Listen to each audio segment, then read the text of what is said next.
Hey guys, what's up? It's Jules here for WhatCulture.com with another episode of the most insane things happening in wrestling this week. The show that does exactly what it says on the tin in the most annoying way possible. You're very, very welcome. Now, we've had some more mad stuff going on this week. We had Vince Russo booking WrestleMania 35, the Lucha House Party told kids that it's good to cheat, and Bray Wyatt delivered a baby instead of a sermon. But which will get that oh-so-crusty insane thing of the week award? Well, let's crack on and hit that intro.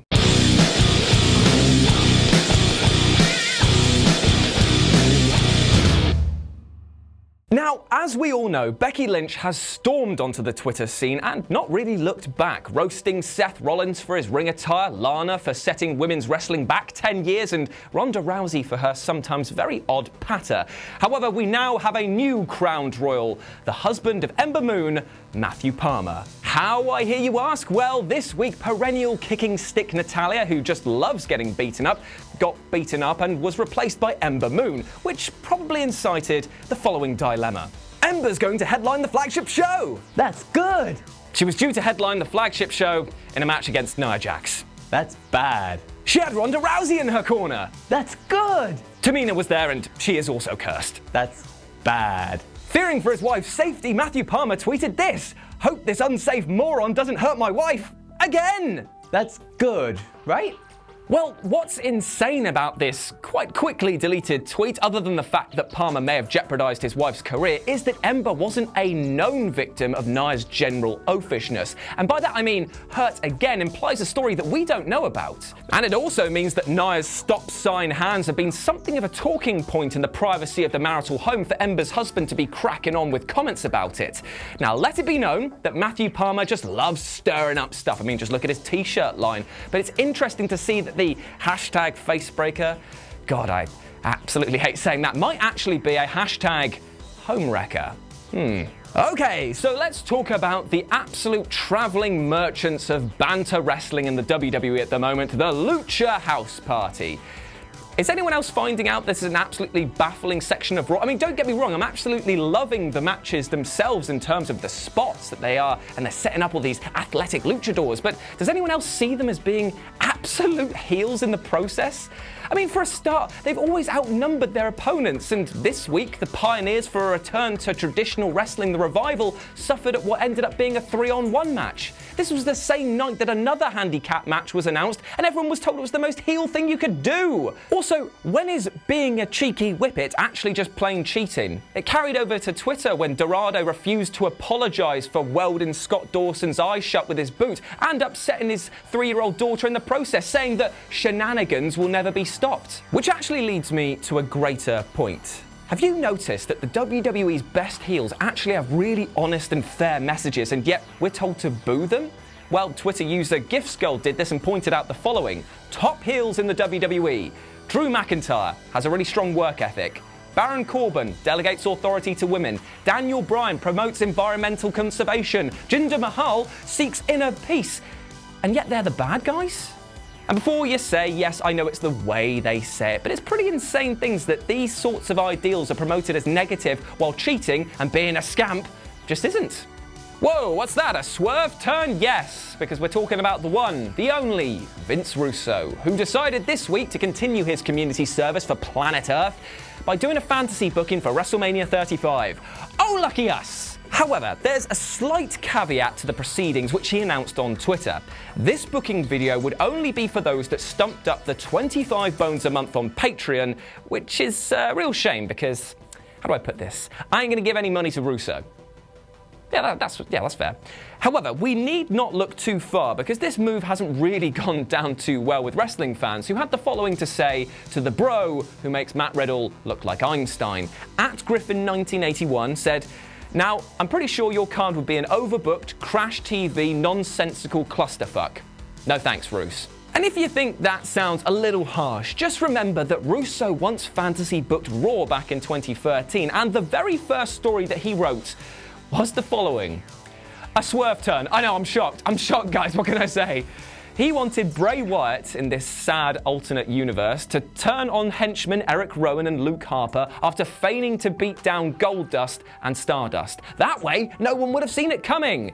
This all-heel feud was going to culminate in Hell in a Cell, which, mind you, already features more than one stipulation match, and about that Russo coined Hillbilly Hell, a hardcore attraction where anything goes. Except a traditional match, which just seems to bring out Russo in a rash. Now, if you want a more comical approach to how Michael Sidgwick thinks that Vince Russo would book Mania 35, then you can swing back to WhatCulture.com for the original article. But as it stands, the fact that Russo is claiming that he's knocked a banger out of the park while trying to charge for it is pretty mental considering his track record. So, Bruce Pritchard, voice of the masses that he be, claims that if he were a talent scout for the WWE, that the very first thing that he would ask a prospective talent is if that person was in a legal position to negotiate. This seems like a fair and measured approach, right? Which is why it's even more worrying when, as Dave Meltzer himself put it, that the WWE is flagrantly tampering with performers under contract elsewhere. This is very illegal, but when you have the best legal team in the world at your disposal, who cares about that? Who's going to sue them? Who is going to successfully sue the WWE? We now exist in a talent raid on the indie scene unlike anything we've seen before, which is great if you're amongst those called up to the big leagues, but it's got a lot of promotions sweating. The likes of Pete Dunne praise this move, and it's easy to see why. It's worked for him. But it can't work for everyone. And starving areas across Europe and the US means that in the future there might not be the platform for the next generation to find a spotlight. If you look at what some wrestlers and promoters are saying, you can see that the talent raids are of huge concern, as the bubble being made by the WWE is now swelling to bursting point. And what happens to those who aren't the next best thing? Where do they go if the territory has been sucked dry with the mass departures? It's paradoxically never been a better time to be an indie wrestler, but it's never been a more uncertain future for the indie scene either.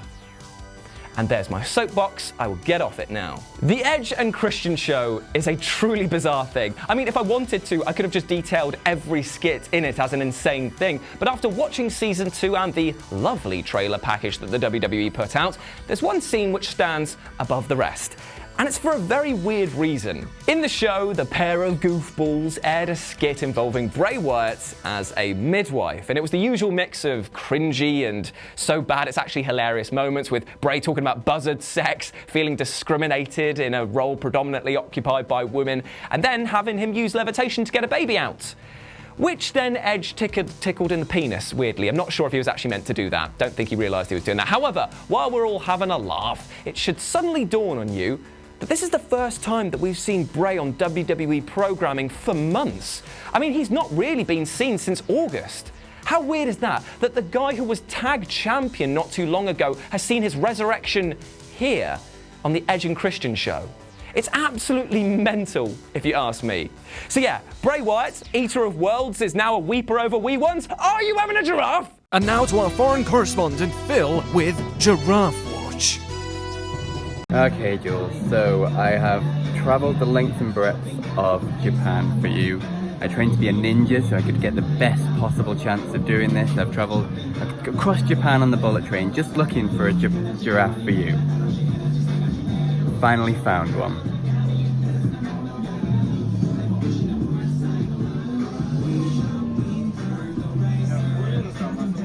That's it. That's all you get. Whole of Japan. I'm just gonna come home. You're telling me that you went away to Japan for 3 weeks and that's the only giraffe that you spotted out there? I tried. Like, I'm not even mad. I'm just disappointed. Go away now. God damn, man.